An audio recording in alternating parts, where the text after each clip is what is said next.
তুমি আমার সাথে যেইভাবে সম্পর্ক রাখছো করছো, আমার সাথে মিশছো থাকছো, আমার স্বামী কিন্তু পারে না। কয়ে তাহলে এক কাজ করি, আমরা মাঝে মাঝে হোটেলে কিংবা বন্ধুর বাসাতে আবার দেখা করি আগের মতো।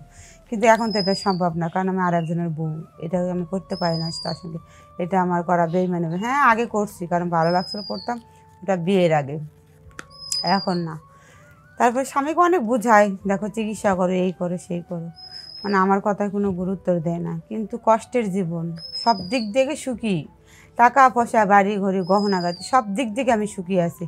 কিন্তু আমি একদিক দিয়ে কষ্ট হচ্ছে যে আমার যে শরীরের চাহিদা, শুধু এইটুকুই আমার স্বামী আমার সাথে মেটাতে পারে না, এটাই আমার জীবনে বড় কষ্ট। কিন্তু আমি কি করব, এই কষ্ট নিয়ে আমার সারা জীবনটা কাটাতে হবে, আমার করার কিছু নেই, যেহেতু আমার স্বামী আমাকে অনেক ভালোবাসে। আসসালামু আলাইকুম, আমি রুনা, আমার বাড়ি জয়পুরহাটে। তো আমি একটা ভালো বংশের একটা মেয়ে। তো আমি অনেক দিন ধরে মানে বাইরে লেখাপড়া করতাম, মানে ঢাকা শহরে। তো দেশে এসে একটা ছেলের সাথে প্রেম করতাম, মানে আমাদের চাইতে অনেক গরিব ছিল সে। তো গরিব থাকার থেকে আমার বাবা মা কখনো তো মেনে নিব না, যেহেতু আমরা কি আর ওরা কি। হ্যাঁ, তারপরে আমি তার সাথে সম্পর্ক করতাম, কিন্তু তার অনেক কথাই আমি মনে বুঝাইতাম। তো একদিন আমি তারে বললাম চলো একটু ঘুরতে যাই। তো ও বললো কোথায় ঘুরতে নিয়ে যাব, আমার তো যাওয়ার মতো জায়গা নাই, আর ঘুরতে গেলে তো টাকা পয়সার দরকার। তারপর তুমি টাকা পয়সা নিয়ে চিন্তা করো কেন, আমার বাবা তো টাকা পয়সা কম নাই, ঠিক আছে আমি তোমারে নিয়ে যাব। মানে এইভাবে ও তো আমার খালি আশা দেয়, আমি আশায় থাকি। একদিন আমরা চলে গেলাম এক জায়গায় ঘুরতে। তো আমরা তো এইভাবে কোনো আবাসিকে কিংবা হোটেলে যেতে পারি না, যেহেতু আমাদের কোনো বিয়ে হয় না। তো ও আমার বলতো আমি বন্ধুর বাসায় যাই চলো। তো গেলাম। তা আমি এই যে মেলামেশা শারীরিক সম্পর্ক, এটার বিষয়ে কিন্তু জানতাম না যে এটা কী জিনিস। কিন্তু হ্যাঁ, অনেক ছেলেরা বোঝে, কিন্তু অনেক মেয়েরা কিন্তু বুঝেও না বুঝার ভান, মানে বুঝতো না। তো বন্ধুর বাসায় গেলাম, বন্ধু হোটেলে লেখাপড়া করে, মানে বাসায় গেলাম। দুজন যাওয়ার পর আমরা তো দুজনে এক রুমে মানে ছিলাম। তো আমি বললাম তাহলে আজকে রাতটা এখানে থেকে যাই, সমস্যাটা কি। তো বন্ধু বললো আচ্ছা ঠিক আছে, তাহলে আমাদের বাসায় তোমরা থাকো, সমস্যা নেই, কাল সকাল হলে চলে যাও। আমি মনে করলাম আচ্ছা ঠিক আছে। তারপর আস্তে আস্তে আমার কাছে আসে। মানে এই কথাটা একটু জানতে চাই যে আপনি যে রাত্রে বন্ধুর বাসায় থাকবেন, এটা আপনার ফ্যামিলি থেকে জানবে না বা জানার চেষ্টা করে না না? না না, ফ্যামিলি থেকে জানলে তো আমাকে থাকতে দেবে না। এটা বলে গেছে যে আমি আমার বান্ধবীর বাসাতে যাচ্ছি। ও আচ্ছা আর কোনো বাবা মা চায় যে একটা ছেলের সাথে আমার মেয়ে রাত কাটায়, বিয়ের আগে কখনোই চায় না। আচ্ছা আচ্ছা ঠিক আছে, জি বলেন। সেটা সেইভাবে আমার বান্ধবীর কথা বলে আমি গেছি, ও কার কথা বলে গেছে এটা তো আমি জানতাম না। আচ্ছা ঠিক পরে আছে। আমরা আস্তে আস্তে কাছে আসি, মানে অনেক মায়া জড়ে যায়, মানে আমাদের মধ্যে যা হয় বোঝেনি তো। কিন্তু আমি তার কাছে অনেক সুখ শান্তি পেয়েছিলাম, কিন্তু ওর জন্য আমি পুরো পাগল পাগল ছিলাম, পাগল মতো অন্ধ মতো তাকে আমি ভালোবাসতাম। পরে আস্তে আস্তে আমার মা, মানে আমার মা বাবা বাড়ির থেকে জানতে পারে যে ওর সাথে আমার সম্পর্ক আছে। এটা তো কখনো কেউ মাইনে নিব না। পরে মা বাবা জানার পর বলে এটা কখনোই সম্ভব না, আমরা কি আর হ্যাঁ রাখি, আর তোমারও কি করে খাওয়াইবো, আর সামান্য একটা গরিবের হাত ধরলে বড় লোকের হাত দেবো, গরিব লোকের কেন। পরে আমার মা বাবা আর এক জায়গায় বিয়ে দিয়ে দেয়।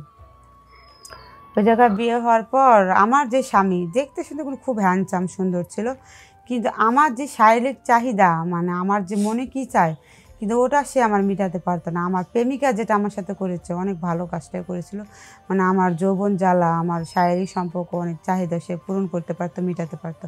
তার কাছে আমি যে সুখ শান্তি পেয়েছিলাম, কিন্তু আমার স্বামীর কাছে আমি সেটা পাই না।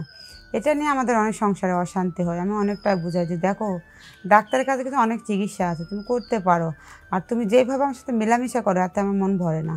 উনি আমার একটা কথা বোঝাতো যে আমি চেষ্টা করব, তুমি কোনটা দিলে খুশি হবে আর কোনটা দিলে খুশি হবে না।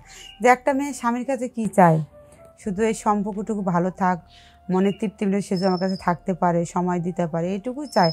টাকা পয়সা বাড়ি গাড়ি ধন সম্পত্তিতে কী হয়, কিছু হয় না। মনের খিদা বড় খিদা, এটা কিন্তু অনেক পুরুষে বোঝে না যে আমার বউ কীভাবে আমি তার কাছে মিশলে কিংবা থাকলে সে ভালো থাকবে।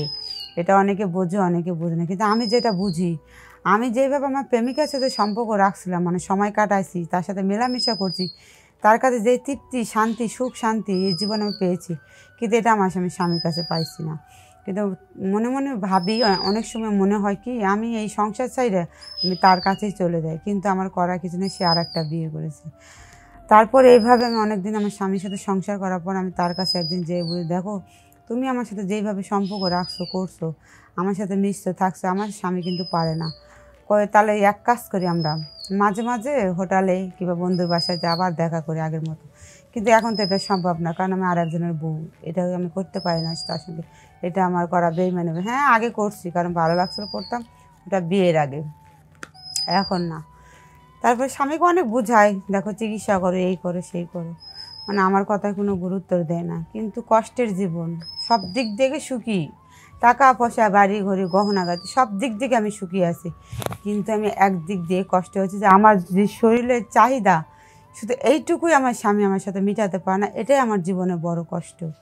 কিন্তু আমি কি করব, এই কষ্ট নিয়ে আমার সারা জীবনটা কাটাতে হবে, আমার করার কিছু নেই। যেহেতু আমার স্বামী আমাকে অনেক ভালোবাসে, আর আমার কাছে অনেক ভালো, সব দিক থেকেই ভালো, কিন্তু একদিক থেকেই খারাপ।